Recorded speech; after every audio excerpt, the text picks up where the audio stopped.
Why are aviation disasters like the helicopter crashes, especially in Uttarakhand, suddenly becoming so common on our news feeds? It's a combination of factors, really. You have the Char Dham Yatra that has begun at the time when the monsoons are on. You have adverse rain, visibility issues, all of these which make helicopter flying in those high mountains a challenge. The helicopter crash in Uttarakhand's Gaurikund forest, which claimed all 7 lives on board, once again exposed glaring gaps in aviation safety in the region. This was the second such mid-air disaster in Uttarakhand this Char Dham season and the 5th chopper crash in India in just 6 weeks. And the fact that you have so many of these helicopter companies which have sprung up. There are several flights every day which promise to take pilgrims in just 15 minutes. So there's an intense competition between the helicopter companies to fly pilgrims there. There's a massive air corridor of a kind that we don't have anywhere else in India in that restricted geographical space.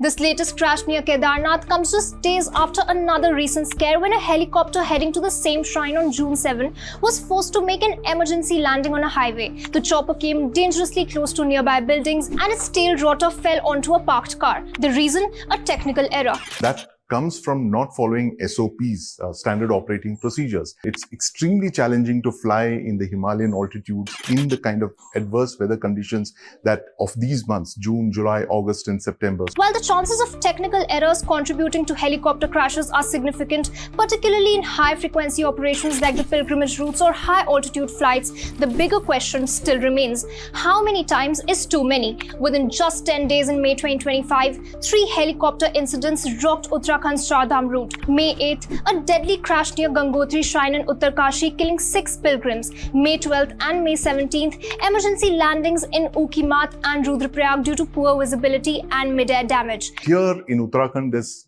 reason to believe that at times these SOPs are given, a go-by because of the need to ferry as many pilgrims as possible in the shortest possible time because of commercial reasons. Back in 2023, the Aircraft Accident Investigation Bureau stated that the Uttarakhand Civil Aviation Development Authority should set up an air traffic control at Kedarnath for better monitoring of operations. It also recommended that the DGCA ensure adequate CCTV coverage in operational areas at Kedarnath helipad and verify the availability of recordings during all audits and surveillance. However, the Kedarnath helipad still lacks navigation aids and an air traffic control facility. It's absolutely critical to have an ATC and all of those facilities associated with safe helicopter flying in a place like Uttarakhand. So these are big lacunae which they should they should take up as soon as possible.